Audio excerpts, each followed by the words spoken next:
What I'm being shown, based on all the history that I know that's happened here, that this is a pretty unusual event, and that I think we're all very comfortable with the fact, even though we don't like it, that this hurricane, even in a best case scenario, is going to have a pretty much of a wallop to Volusia County. Some people just are not taking the warning.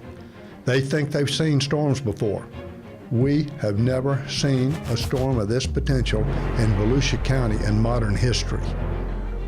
We will likely start to see impacts on our state within the next 24 to 36 hours. Having a plan in place could mean the difference between life and death. We are preparing for the worst, hoping for the best, and not taking any chances. We have to prepare for a direct hit. It's up to the people a little bit to decide for themselves, to take care of themselves and listen to us and do the right thing for themselves and their families. Use your heads. I mean, you're supposed to be intelligent individuals out there. Get off of those barrier islands. Get off out of those trailer parks. Get out of the low-lying areas. We have places for you to go. What we don't want to do is we want to make sure that we don't waste this precious time of good weather where people could make a choice to get out of harm's way. And people need to make decisions. We can't tell you what to do. We can certainly advise people what to do, and we've been doing that for some time. So heed the warnings, heed the information, and we're here if you need us. I've lived here all my life, and I've never seen anything like what we are afraid is going to happen tonight and tomorrow.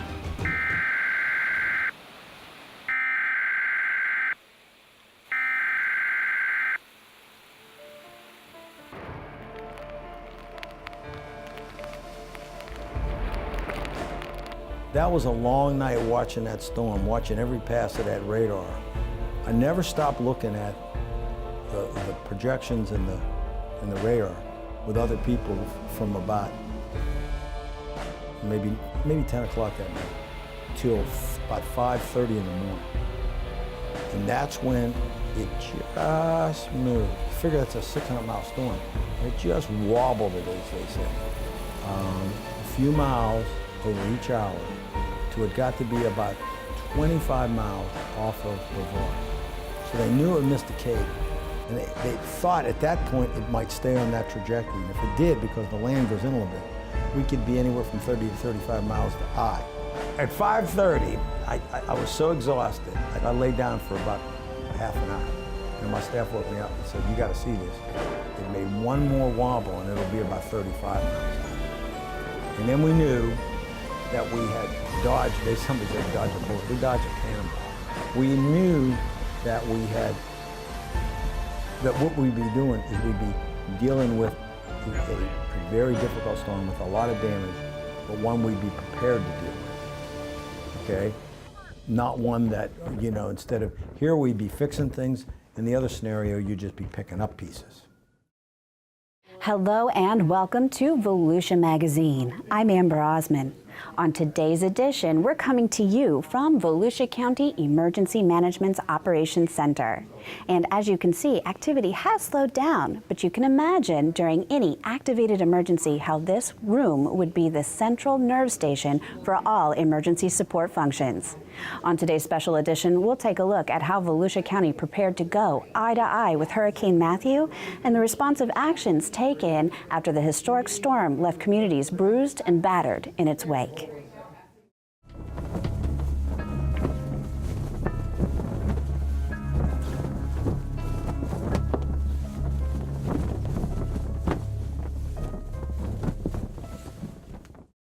September 28, 2016, the tropical wave designated as Invest 97L became Tropical Storm Matthew. The storm quickly organized and achieved hurricane status on September 29th. Hurricane Matthew rapidly grew in strength, reaching Category 5 conditions with 160-mile-per-hour winds on October 1st. On October 4th, Matthew slammed into Haiti and Cuba as a Category 4 storm, then battered the Bahamas as a Category 3 storm late on October 5th and into the next day. Following its deadly path through the Caribbean that killed over 1,000 people and damages in the billions, Hurricane Matthew regained its strength and set its course for Florida's East Coast. Now, after the storm, communities are picking up the pieces, and by all accounts, the devastation could have been detrimental. That's what makes emergency management planning so crucial. Community Information Director Joanne Magley has more.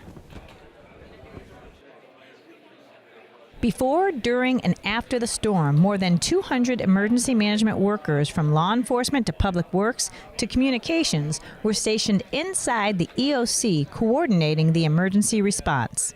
Here at the Emergency Operations Center, we plan for these types of events all year long. We plan, we train, we exercise, we work with our community partners. We have an annual drill and a wealth of information working with our communication services to get that information out. Just the importance of preparedness, because you never know when a hurricane like Matthew is going to come along. County Manager Jim Deneen says planning for the worst-case scenario is crucial to being able to make important decisions when disaster strikes. So even though we had an EOC, which was very small, you had 4 dispatch centers, you were very decentralized. So one of the things I talked to the council in 2010, and I got them to agree in 2011, was to take on doing a consolidated dispatch and emergency management center all in one. That was completely hardened for any type of hurricane or any kind of natural disaster, any kind of big fire or whatever, where we would be uninterrupted and we'd have us all there. Well, that allowed us to get these teams together, embed the personnel together so that they understood what everybody's done, and everybody committed to being there. All the cities, all the agencies, FDOT, FEMA, we had people from the Red Cross, United Way, everybody there. And you have all this intel coming in because of the EOC and the way we're set up, of where everything got damaged. All this new equipment tells you all this stuff by GPS. And then you tell everybody by GPS when we go out, we know exactly where we're going. Having them all under the same roof for that coordination. And then what we did is where we had people actually stationed around the county, whether they were in city facilities or whatever, everything was in communication the whole time. So we worked as a team with the cities who put their stuff. For example, Daytona Beach would keep their stuff, maybe some of it in their city hall, certain places. Everybody knew what everybody was doing, so when we were ready to go, we went. Safety was the primary concern that Volusia County emergency officials pushed out to the public before, during, and after the storm. Sadly, there were 4 hurricane-related deaths here in Volusia County. One when a woman went outside during the storm and was crushed by a tree. Another person was electrocuted after touching a downed power line. Sadly, a 9-year-old boy succumbed to carbon monoxide poisoning after a generator was operated inside of his home. And a debris worker was killed when a tree crushed him that he was cutting down. Volusia County Fire Chief Jeff Smith says most hurricane injuries and deaths occur after a storm passes. Most injuries and deaths occur after the storm has passed and we enter into the recovery period. That's what's going on right now here in Volusia County. And today's safety message is threefold. First thing I want to talk about is generator safety. A lot of folks are using generators now as the power has still not been turned on to many houses. I want to remind folks that generators should be used in a well-ventilated area outside of the house. Make sure the exhaust flows away from the house so that it's not coming back inside and exposing the occupants to the carbon monoxide poisoning. The other safety message is chainsaw and ladder safety. A lot of folks are out using ladders and chainsaws that they haven't used in a while in these situations where we have hanging limbs and other debris that can contribute to injuries. I want folks to be very smart and aware that when they cut a limb, that limb is going to fall and go somewhere, and it may not go where you intend it to go. Home safety, as far as fire safety goes, because this is National Fire Prevention Week, is very important today as well. We just responded to a structure fire that was a result of a candle, and we've seen a lot of folks using candles right now. I want to remind people to use the candles and alternative lighting sources with safety in mind. This is the Public Information Officer Room, or PIO room. More than a dozen public information staff worked nonstop coordinating information from across the county and funneling it to central locations for easy access for the media and general public. In addition to several live news conferences broadcasted directly from the EOC, information was sent in the form of traditional news releases and posted to a dedicated webpage, volusia.org/pin. Staff also posted all information on the emergency management social media pages, Facebook and Twitter.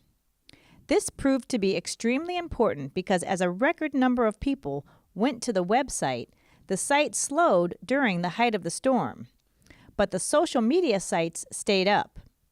Since October 5th, the days leading up to the hurricane, the Emergency Management Facebook page had more than 3,300 likes. On October 13th, it had more than 11,000 likes, an increase of 233%. The social media page reached nearly 800,000 people with nearly 2 million impressions. And for the first time, staff incorporated the use of Facebook Live during all news conferences and while documenting storm-related activity. This allowed the public to view unedited news conferences in their entirety and directly engage with our public information team. Initial damage assessments in Volusia County are topping over $400 million.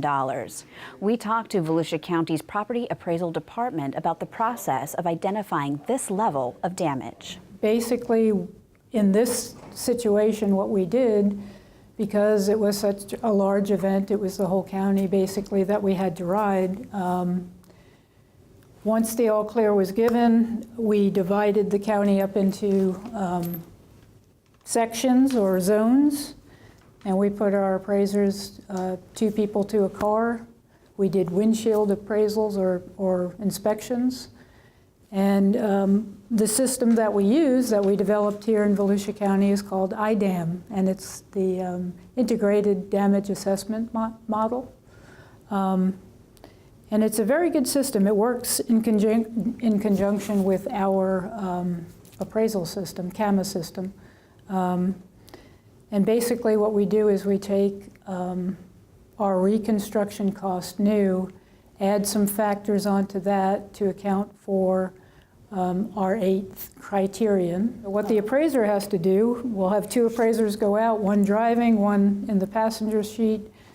They have this sheet here, which is just the name, the street address, and we have 4 categories of damage: affected, minor, major, and destroyed.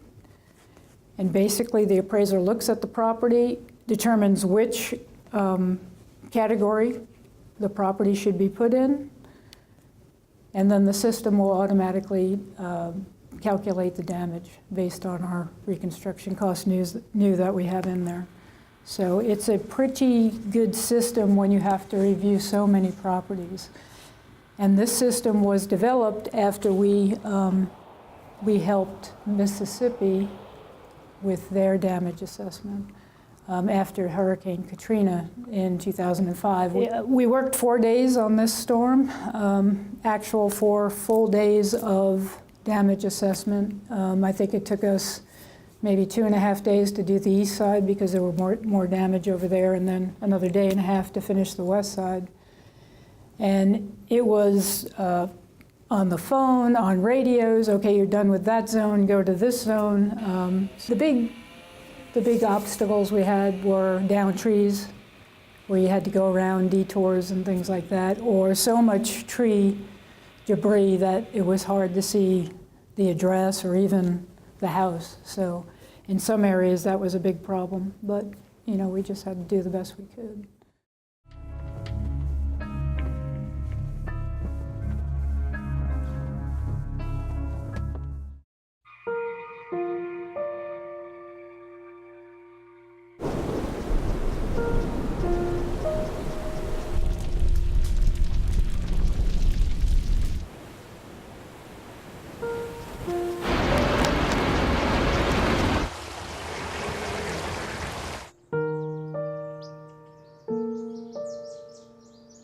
Don't wait. Communicate.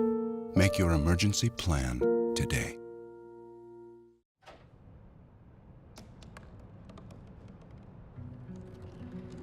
They said I couldn't dream. Called me a piece of trash and swore that's all I'd ever be.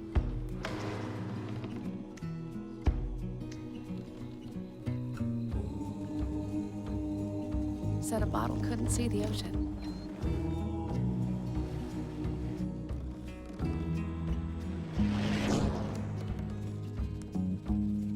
Give up. Go back to the dumpster.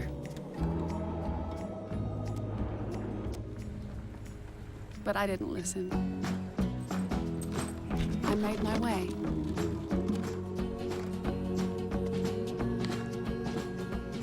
And now, I am what I've always wanted to be.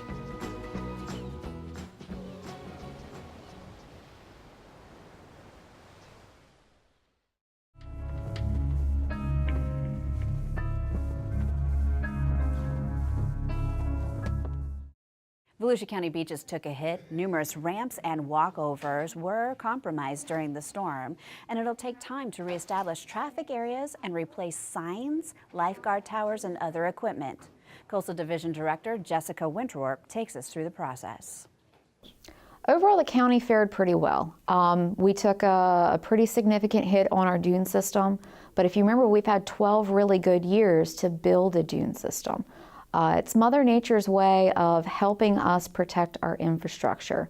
We would much rather the dune system be decimated as a buffer system than have impacts on private property, houses, and basically 3 feet of water in our core areas. When the dunes got hit, you see the cliffs. The sand did not go away. Where the sand ended up going was it was distributed across our drivable beaches. In some areas, we actually got 3 additional feet of sand. So the beach is higher, but that extra sand that we got is from the dune system that got knocked down.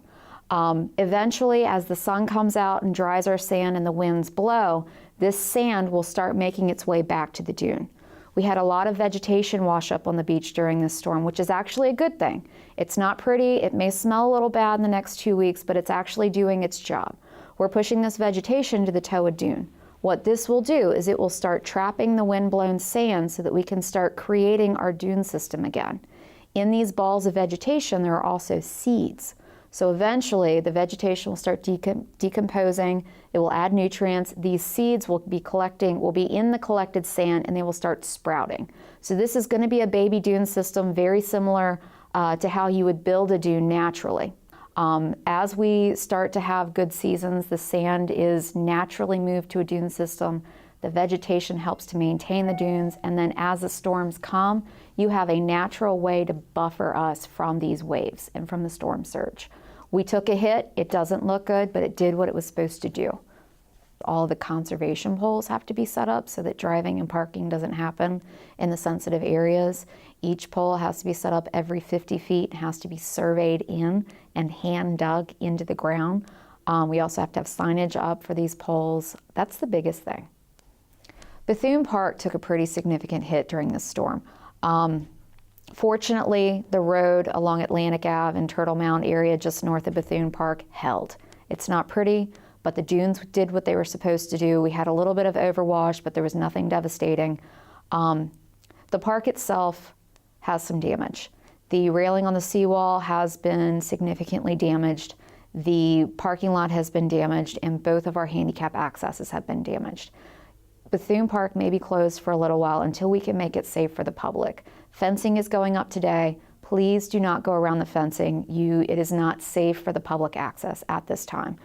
Once we have the debris in the parking lot picked up, then we'll go ahead and start opening the bathrooms, but at this time, Bethune may be closed for a short while. The day after the storm, everybody from the coastal team went out and inspected every single one of our walkovers. The county has over 100 beach accesses. This includes stairs down to the beach. This also includes what we call handicap ramps that ramp down to the beach so that mobility impaired individuals have the same ability to access the beach as others. Unfortunately, our handicap ramps took the largest hit. Your access that you use every weekend may be out of order for a significant amount of time. If there's minor maintenance that we can do and quickly triage and get your access open, like replacing handrails, replacing a couple boards, we're doing that. We're trying to get your beach accesses open. In the instances where there is significant damage, where an entire walkway has been taken out or where it's completely not structurally safe, this may take us a while to fix. If you need help and assistance finding your closest beach access, please feel free to contact the Coastal Division and we'll be more than happy to help you out. Just bear with us and be patient. We're trying to get it done as fast as possible, but it does take time. Beach safety flew a double red flag for several days, meaning all water activity is strictly prohibited. The reason being there would be a lot of debris floating in the ocean, which could cause severe injury, as well as the high risk for rip currents.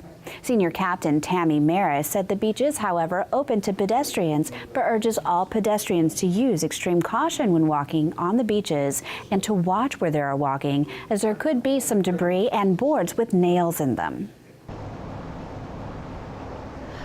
We fly this double red flag whenever we get a major storm system come through here. These storm systems bring and cause a lot of debris on the ocean, or on the beach and in the ocean. So what we do is fly the double red flag. It's extremely important that people pay attention to these beach condition flags.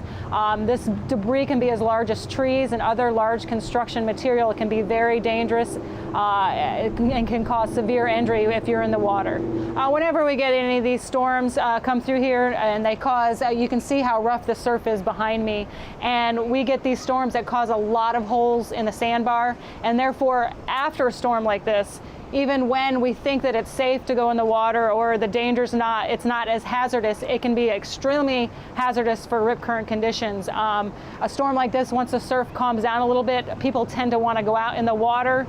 It's still nice out. The beach has been pretty beautiful. So please, when you come down to the beach within the next couple days, if we do open it to swimming, please make sure you're swimming in front of those open lifeguard towers. Hurricane Matthew winds and storm surge damaged many homes and businesses throughout the county, but the community came together in the response and the recovery. In my opinion, that it was seamless and flawless in terms of how we worked together. It could not have, it was a terrible event, and we lost some people in it. We lost 4 people got killed in it. But from the standpoint of coordination and cooperation, it could not have been better. In other words, it met all of our expectations, in some cases exceeded it, on how fast we thought we could respond and how everyone in every one of these agencies deserves credit. Because this was without a doubt, a comprehensive effort where everyone pitched in, everyone was rowing the same direction. No one group outshined the other, they all shined as one group.